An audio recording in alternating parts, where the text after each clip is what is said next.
समय आर पार और इस समय की बहुत बड़ी खबर है और बहुत बड़ी खबर है। कांग्रेस पर आचार्य प्रमोद कृष्णम ने एक बहुत बड़ा हमला किया है। राहुल गांधी को लेकर एक बहुत बड़ा दावा किया है और राहुल के नौकरों का पार्टी पर अब दबदबा हो गया है। यह कहा है आचार्य प्रमोद कृष्णम ने। कांग्रेस पे आचार्य प्रमोद का यह अब तक का सबसे बड़ा हमला मान सकते हैं। कांग्रेस से निष्कासित कर दिए गए थे। राहुल गांधी को लेकर यह बड़ा दावा किया है। क्या कहा है आचार्य प्रमोद कृष्णम ने, आइए आपको सुना देते हैं। आज की जो कांग्रेस है वो राहुल गांधी जी के नौकरों की कांग्रेस है। अब बड़े नेता नौकरों की नौकरी कैसे करें? आज की जो कांग्रेस है वो राहुल गांधी जी के नौकरों की कांग्रेस है। अब बड़े नेता नौकरों की नौकरी कैसे करें? तो आज की जो कांग्रेस है वो राहुल गांधी के नौकरों की कांग्रेस है। ये बड़ा बयान आचार्य प्रमोद कृष्णम का, राहुल गांधी को लेकर ये बड़ा दावा किया गया है। मेरे साथ गौरव भाटिया हैं, मेरे साथ ए के वाजपेयी हैं, कुलदीप कुमार हैं, कृषांक माणे हैं, कंचना यादव हैं। आपका एक बार फिर अभिनंदन है। लेकिन कुलदीप जी, आप अपनी बात को करना चाह रहे थे, लेकिन आचार्य प्रमोद कृष्णम तो कह रहे हैं कि आज के युग की कांग्रेस राहुल गांधी के नौकरों की कांग्रेस है और आपका तो कांग्रेस के साथ अलायंस है। पंजाब में भी करेंगे क्या अलायंस? अमीश भाई देखिए, अभी ना यहाँ अमीश भाई अभी मैं पहले वाली बात करूंगा, फिर इसका जवाब दूंगा। अभी यहाँ बात हो रही थी मुंगटा रेड्डी की। बस मेरे को 10 सेकंड दीजिएगा, मैं कुछ क्लियर करना चाहता हूं। यहाँ पे आपने कहा कि कविता के पास जो हैं उन मुंगटा रेड्डी के जो हैं वो स्क्रीनशॉट्स मिले हैं। अभी मुंगटा रेड्डी है कौन? आखिर मैं देश को बताना चाहता हूं। मुंगटा रेड्डी वो व्यक्ति है, वो शराब कारोबारी है जिसके यहाँ 16 सितंबर को छापा लगा और उसके बाद उसके बेटे जो थे राघव रेड्डी वो जेल में चले जाते हैं और जेल में जाने के बाद वो उससे पहले 10 बयान देते हैं और 10 के 10 बयान में वो कहते हैं कि मैं कभी मुख्यमंत्री जी से नहीं मिला। उसके बाद उन्होंने बताया कि मैं ट्रस्ट की जमीन के लिए मिला था और उसके बाद उनकी वहां से बेल हो जाती है। और आज पूरा खेल देश के सामने यह है कि वही राघव मुंगटा रेड्डी ये भाजपा के साथ, टीडीपी के साथ चुनाव लड़ने का काम कर रहा है। ये फोटो उसकी मोदी जी के साथ है। तो मैं देश के लोगों को बताना चाहता हूं कि कैसे मुंगटा रेड्डी के द्वारा, कैसे राघव मुंगटा रेड्डी के द्वारा हाईकोर्ट में ये बात रखी। नहीं, एक सेकंड, आप कंफ्यूज हो रहे हैं दो चीजों के अंदर। आपने हाईकोर्ट में ये बात रखी, कोर्ट ने बोला इलेक्टोरल बॉन्ड का और कौन चुनाव लड़ा उसका कोई मुद्दा नहीं है। और सेकेंडली, बुच्ची बाबू और राघव मुंगटा के बीच में बात हो रही है।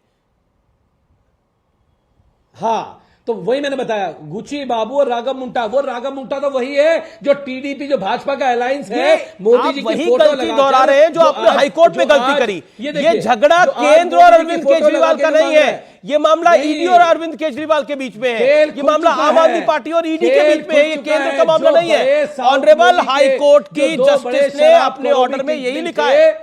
जो बड़े किंग पिंग थे, एक शरद चंद्र रेड्डी, एक का खुलासा हो गया कि उसने कैसे Gaurav Bhatia haves to reply. Gaurav Bhatia reply. अब आपने बोला, अब आप शांत रहिएगा। कुलदीप जी, मैंने अब आपको मौका दिया, अब आप शांत रहिएगा। मेरा निवेदन स्वीकार करिए। Gaurav Bhatia on screen, no one else. Gaurav Bhatia वो कह रहे हैं हमें फंसाया जा रहा है, हमें डुबाया जा रहा है और बीजेपी के इशारे पे सब कुछ हो रहा है। देखिए, इनके आरोप भी बेबुनियाद हैं और मैं आपको वजह बताता हूं। मैंने ऐसे ही नहीं कहा था कि टीवी पे आके चर्चाओं में अपनी दलील रखने से बेहतर है न्यायालय के समक्ष रखो। इन्होंने ये भी दलील रखी थी, अप्रूवर पे इन्होंने सवाल उठाए थे। तो आपको मालूम है न्यायालय ने इनको फटकार लगा के क्या कहा? इन्होंने जब कहा तो न्यायालय बोली कि अप्रूवर कोर्ट की मर्जी के बाद बनता है, इसलिए अप्रूवर पे अगर आप सवाल उठाते हो तो न्यायपालिका पे सवाल उठा रहे हो। दूसरी बात, इलेक्टोरल बॉन्ड के मुद्दे पे ये अभी कह रहे हैं, ये कोर्ट में भी कहा था अभी जी, आपने बिल्कुल सही कहा। दिल्ली उच्च न्यायालय ने कहा ये मुद्दा हमारे सामने है नहीं, हम लोग कानून से चलेंगे, राजनीतिक बयानों से नहीं चलेंगे जी। तीसरी बात, इन्होंने कहा चुनाव का समय है, टाइमिंग गलत है। तो न्यायालय ने इस पे भी कहा कि ये जो आप तथ्य रख रहे हैं, आर्ग्यूमेंट, दलील रख रहे हैं, इसमें कोई दम नहीं है। जांच एजेंसी अपना काम करती है, चुनाव से उनका कोई लेना देना नहीं होता। लेकिन आपने जो एक बात बोली कि राहुल गांधी का बयान आया है कि गरीबी खत्म कर देंगे, तो मैं आपको बताऊं, जब नरेंद्र मोदी जी की सभा होती है तो नारे लगते हैं मोदी मोदी मोदी, और जब राहुल गांधी आते हैं तो नारे लगते हैं खोदी खोदी खोदी। तो जनता ने पूछा ये खोदी खोदी नारे क्यों लगा रहे हो? कह रहे हैं कांग्रेस पार्टी की कब्र किसने खोदी है? ठीक। राहुल गांधी ने खोदी है। ओके, जवाब इसके संजना नारे यादव लगते उनके हैं, अलायंस खोदी, पार्टनर है, वो खोदी। जवाब देंगी। 1969 लेकिन चिराग पासवान की बड़ी स्टेटमेंट आई है। चिराग पासवान ने बड़ा बयान दिया है। वो कहती हैं कि सत्ता में आए तो लोग जेल जाएंगे। इनके अंदर कितनी बदले की भावना है? देखिए, हम तो यहाँ गौरव जी को बोलना चाहेंगे, इंडिया अलायंस को बार बार इन्होंने घमंडी अलायंस कहा है और कहते आए हैं। मैं तो कह रही हूँ कि मत कहिए, इसलिए मत कहिए कि एक पार्टी आप छोड़कर आए हैं। आपको मालूम है कि भारतीय जनता पार्टी सत्ता से जाने वाली है, दूसरी पार्टी की आप तलाश करेंगे, तो क्यों फालतू में घमंडिया कर रहे हैं? अभी उसी पार्टी से कई लोग बीजेपी में गए हैं, तब घमंडिया नेता नहीं थे वो। जब इंडिया से गए वो नेता आपके पास गए तो घमंडिया नेता नहीं है। और जब तक वो इंडिया अलायंस में घमंडिया है, क्या बात कर रहे हैं गौरव आप? 30 सेकंड दीजिए।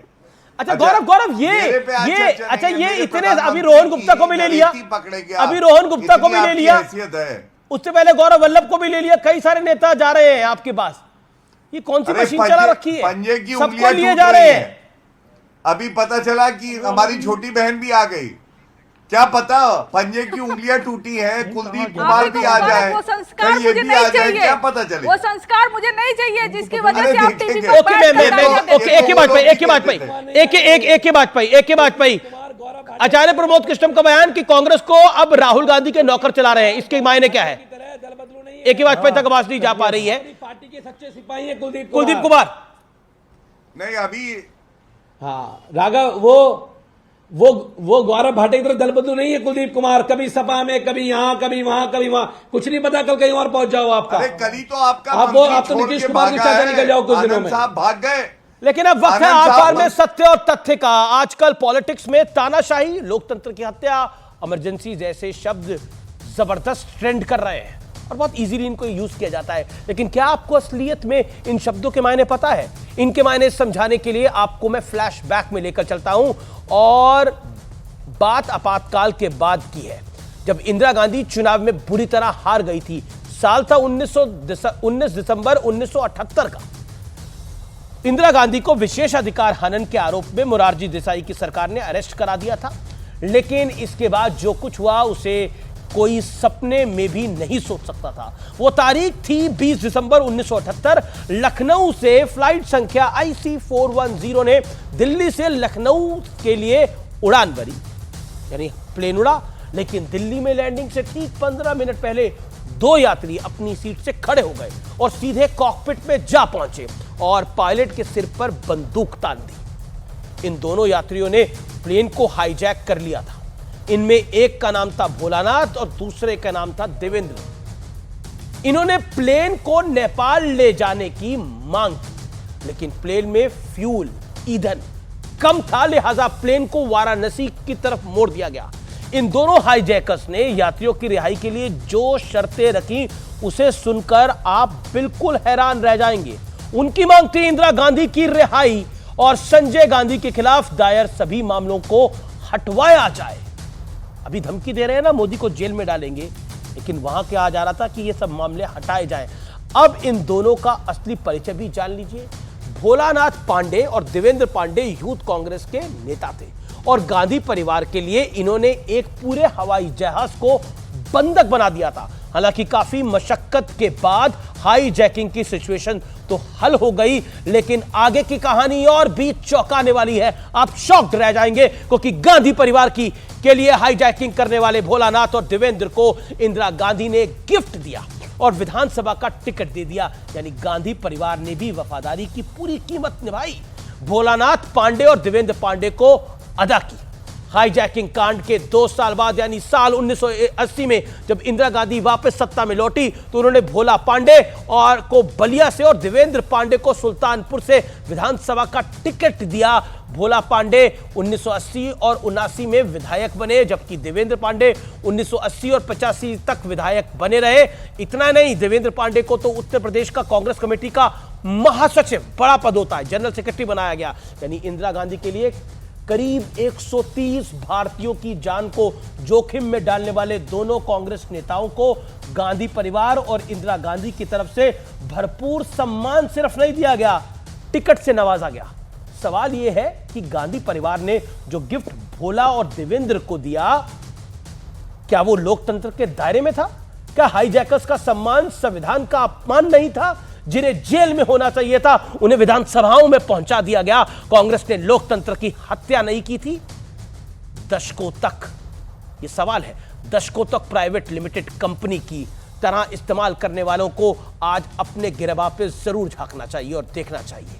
मैं ये बात आज इसलिए कह रहा हूं कि आज के इस दौर में शुचिता की बातें तो बहुत करी जाती है और धमकी दी जा रही है कि नरेंद्र मोदी को हम जेल में डाल देंगे, लेकिन जिनको जेल में होना चाहिए था उनको विधानसभाओं में बिठा दिया गया, प्लेन हाईजैकर्स को बिठा दिया गया। यह सबसे ज्यादा पीड़ादायक है। 130 भारतीयों को जिसने जान को खतरे में डाला उसको विधानसभा में बिठा दिया गया।